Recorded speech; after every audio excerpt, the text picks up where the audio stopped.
always say, call me. Don't call me when the boat's tipped over and you're Mark Wahlberg and George Clooney in The Perfect Storm, and you're trying to suck the last ounce of oxygen while the boat's capsized and there's only 2 inches of air and the rest is water. How many of those calls do you get a week? Unfortunately, that's what people do, right? They always wait till the end. They think that things are going to change.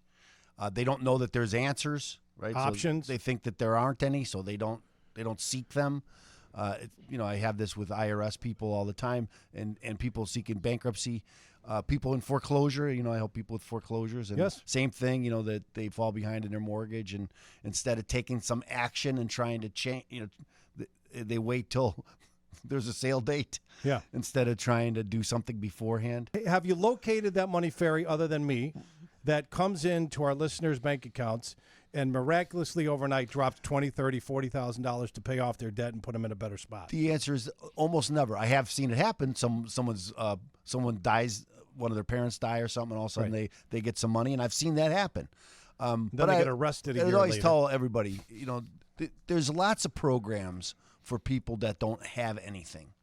But if you have something, yes, I have a condo I own outright. Yes, not a lot of programs for you, right?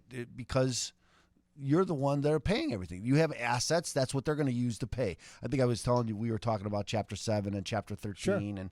and the difference. So Chapter 7 in a nutshell is this. You're going to use all your assets to pay off your creditors, but you're going to protect all your future income because you're going to wipe out that debt. Give it with your assets. Chapter 13 is just the opposite. You protect your assets, but you're going to use your future income to pay off your creditors. So that's, if I own something, if I own a home outright, it's worth $200,000, $250,000, right? Well, if I file a bankruptcy on my own, and people do this because they don't understand the rules, what will happen? The trustee will take your house and sell it. Right. And they'll use the money and pay off your creditors. Anything more than that, you'll get it. And you'll have to move, relocate. You won't own the home anymore. Right. Right. So in a case like this, you can get into a Chapter 13, and that will help you improve your credit because you're not going to be behind anymore. Correct. Right. But you're going to pay everybody off.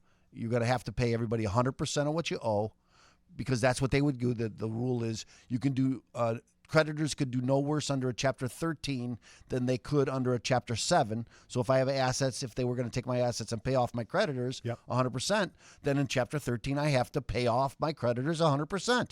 But in something like this, right, if it's, let's go to $30,000, put in some legal fees sure. and trustee fees and stuff like that, right? Hold on, this couple has, so all in with the debt that they owe, and the legal fees, it will be $30,000. Just want to break it down for our listeners that they will owe $30,000.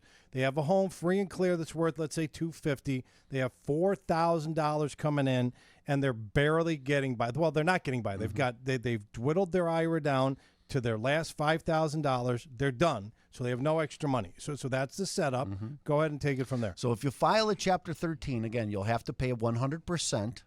Chapter 13s can go up to 5 years. That's 60 months. Yep, $500 a month. So divide the 30,000 what you owe by 60. Yeah, it's $500 a month. So you'll pay $500 a month.